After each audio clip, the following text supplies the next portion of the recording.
Şimdi sizlere Muhammed Emin Buğra'nın vefatından birkaç hafta önce kaleme aldığı Münacaat isimli manzum eserini dinleteceğiz.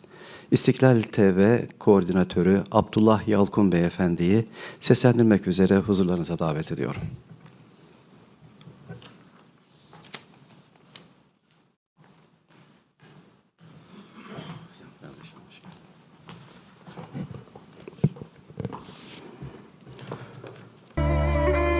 Selamun Aleyküm.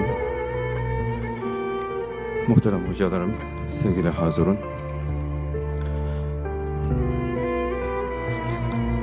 İlahim, Halıkım, Rabbim bana bir kurtuluş var mı? Hayatımda bu yılda keçemizge bir yoruş var mı? Bütün ömrüm ilahim, daima zorluk bilen ötti. Bana dünyada asallık veya rahat görüş var mı? Bana rahmeyle ey Rabbim, yeter artık bu kaygılar. Keç gündüz aramım yok, vatanın kaygısı birle.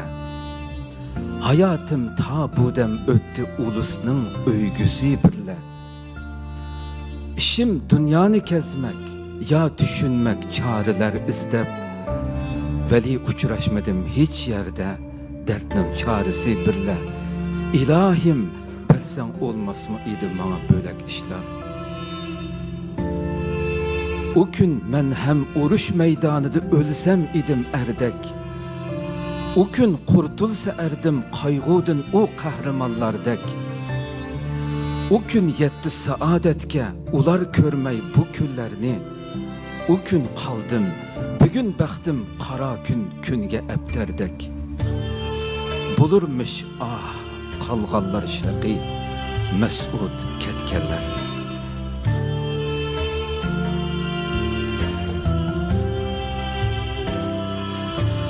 Ne hikmettir ki zalimler bu dünya üzrü hükmeyler.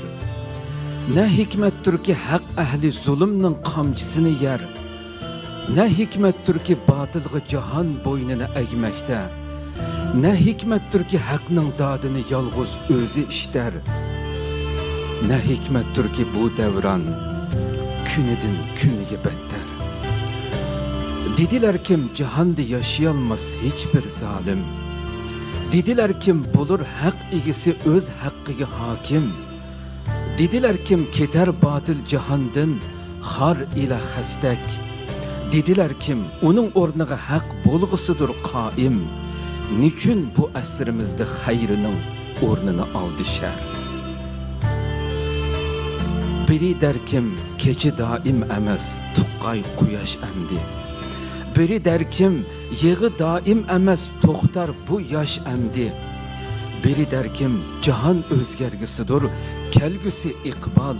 Biri der kim yağının başığı tekküsü taş emdi.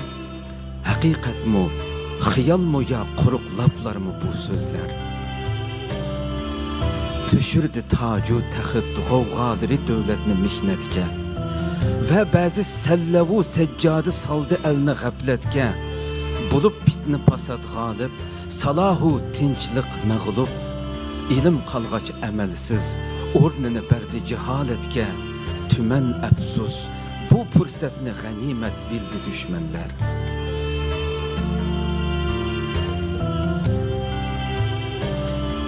Bu yüzden barçı boldu küçlük, mülük ile devlet.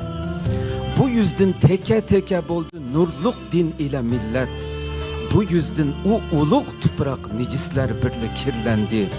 Bu yüzden o eziz millet beşiğe düştü bu zillet.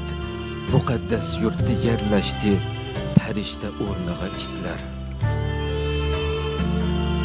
Ümidim var uluslar bolğusu hiç şübhisiz azad. Harap olgan vateller bolğusudur yeniden abad. Bunu inkar eder her maddeci öz aklıcı lekin. Bu ümidimge ruhim etti iman herce bad.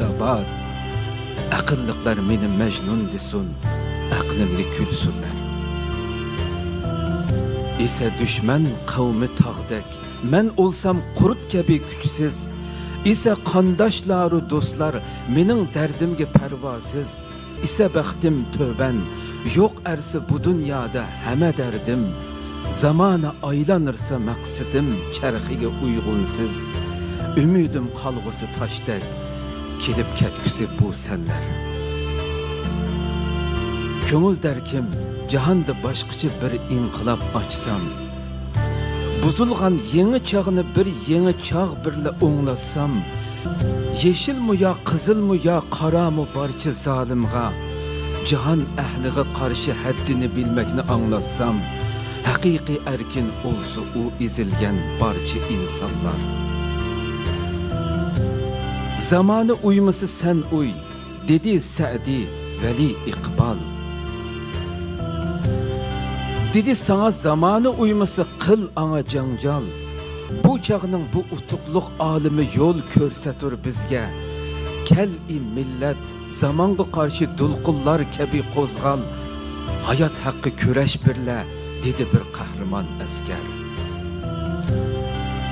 Sadık buğra Qedirxan qaytedin kelsun mu dünyaga? Timur, Babur tirilip başlısın mı bizni gavgaga?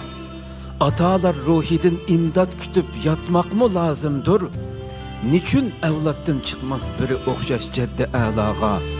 Uyattır bu ulustan çıkması bu çağda bir rehber. Küçüm yok, düşmanım küçlük, delilimdir bu devranda. Dediler mi bu sözünü gazılar tağlardı ormanda? Kömek kelsin de men hazır demek, korkak sözü çünküm.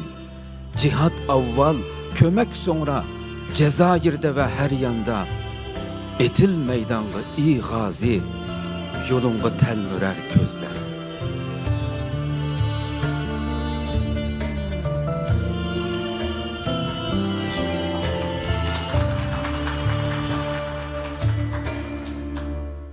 Sayın Abdullah Yalkun'a teşekkür ediyorum.